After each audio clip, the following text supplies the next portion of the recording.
Bernard Cazeneuve va prendre la parole. Place Beauvau, ministère de l'Intérieur. Nous l'écoutons.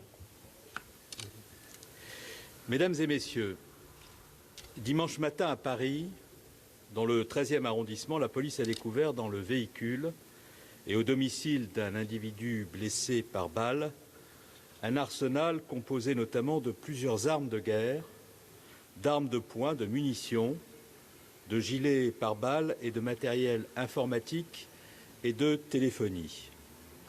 Une documentation fournie a également été découverte, établissant sans ambiguïté que l'individu projetait la commission imminente d'un attentat, vraisemblablement contre une ou deux églises. Dimanche matin, cet attentat a été évité. L'individu avait été signalé au service de police comme ayant des velléités de départ en Syrie. Des vérifications sur l'environnement de cet étudiant en informatique de 24 ans avaient été effectuées à 2 reprises, en 2014 et 2015, sans révéler d'éléments susceptibles de justifier l'ouverture d'une enquête judiciaire. Une fiche de sûreté le concernant avait néanmoins été diffusée.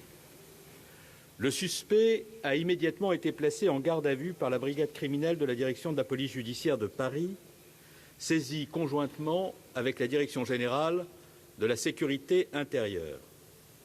Depuis dimanche, les investigations ont permis d'établir sa présence à Villejuif, Val-de-Marne, puis son implication dans le meurtre d'une jeune femme, Aurélie Châtelain, retrouvée dimanche matin dans sa voiture, stationnée sur la voie publique. L'enquête déterminera les raisons du crime commis contre cette jeune femme de 32 ans, originaire de Caudry dans le Nord et mère d'une petite fille de 5 ans.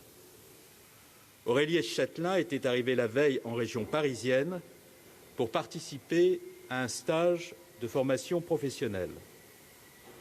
Toutes nos pensées, toute notre compassion vont à ses proches, à sa famille, à sa petite fille, aujourd'hui privée de sa présence. Notre pays, comme d'autres pays européens, fait face à une menace terroriste inédite, par sa nature, par son ampleur. Notre vigilance et notre détermination sont totales et constantes.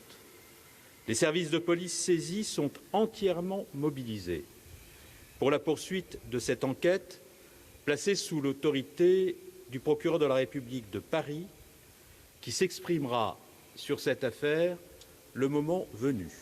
Je vous remercie.